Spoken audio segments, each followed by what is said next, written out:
There are a huge number of star systems in the universe, and almost every one of them has at least one exoplanet. Every year scientists discover more and more distant worlds, and we get more and more surprised by their unusual features. Meanwhile, at the edge of the solar system, there are planets, which are more interesting. The edge of the system is the Kuiper Belt, a very mysterious and fascinating place. According to astronomers' estimates, there may be more than 200 candidates for dwarf planet status in the belt, but no one knows how many of them are there. It is said that this is where the planet that for some reason is called Nibiru and the Horseman of the Apocalypse hides. Of those actually discovered, here is the dwarf planet Haumea, which rotates around its axis very rapidly, making it very elongated. There's Eris, thanks to which another solar system object, Pluto, is demoted from the status of a planet. There's also Sedna in the Kuiper Belt.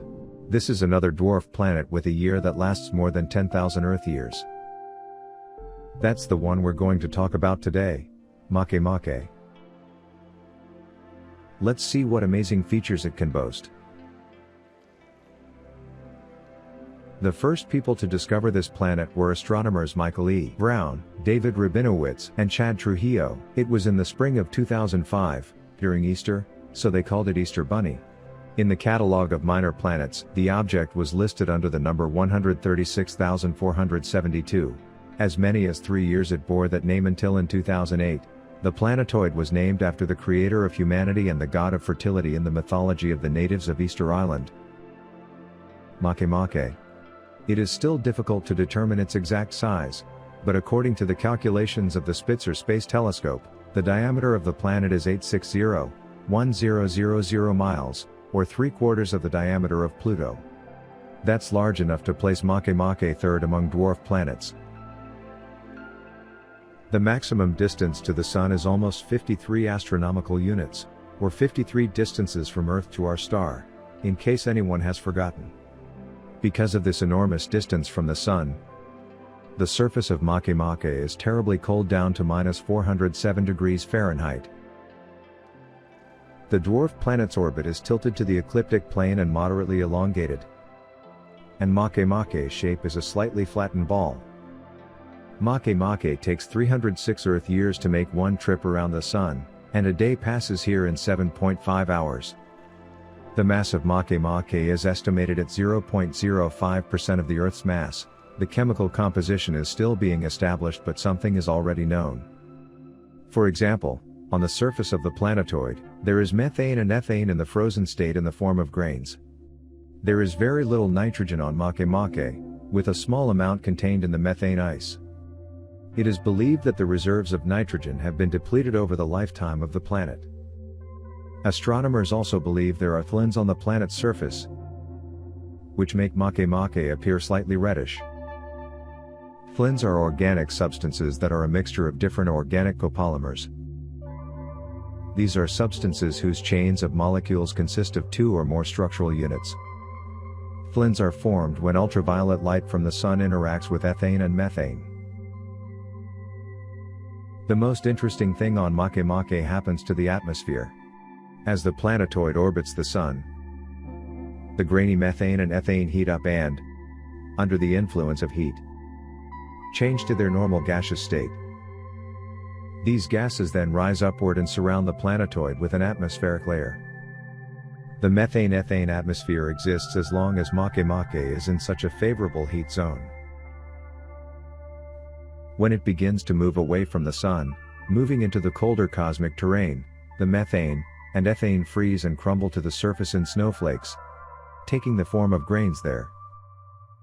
That's the kind of temporary atmosphere Makemake has. But that's not all. For a long time, since the discovery of this dwarf planet, scientists have conducted a series of attempts to find any moons around it, but all searches ended in failure.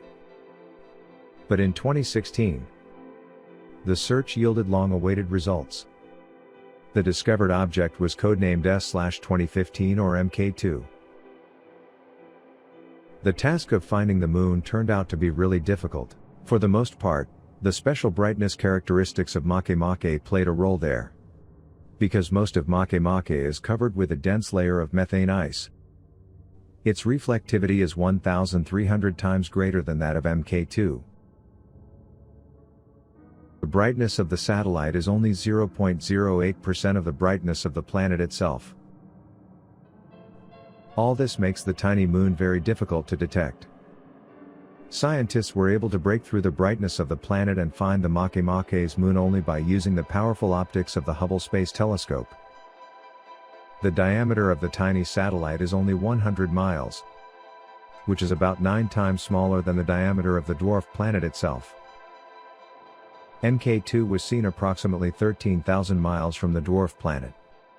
Initial observations indicate that Mk2 has an orbital period of 12 days. To confirm this calculation, and to answer the question of how Mk2 appeared in Makemake's orbit, several additional analyses of the Moon's trajectory and orbit will be needed. Confirmation of a cyclic orbit. According to preliminary data, the satellite has exactly a cyclic, that is, circular orbit, could indicate that at some point in its history, several billion years ago, for example, Mk2 collided with Makemake and was attracted by the dwarf planet's gravitational pull into its current orbit. In its turn, the more elliptical orbit would suggest that Mk2 was most likely attracted by the planet as it passed by it. This theory does not imply a direct collision. The presence of a moon could also explain previous observations of periodically increasing and decreasing infrared emissions from the planetoid, which were originally falsely assumed to have originated from warm spots on Makemake's surface. There is a suggestion that, unlike larger planetoids, the relatively weak gravitational force of Mk2 was insufficient to keep methane in solid form, in the form of ice, throughout the Moon's surface.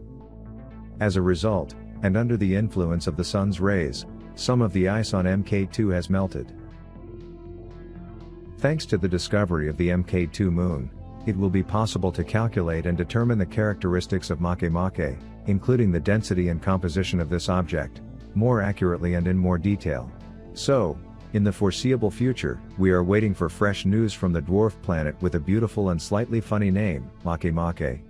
And to be among the first to know about them, subscribe to our channel and click the bell button. I'll see you in the next interesting videos.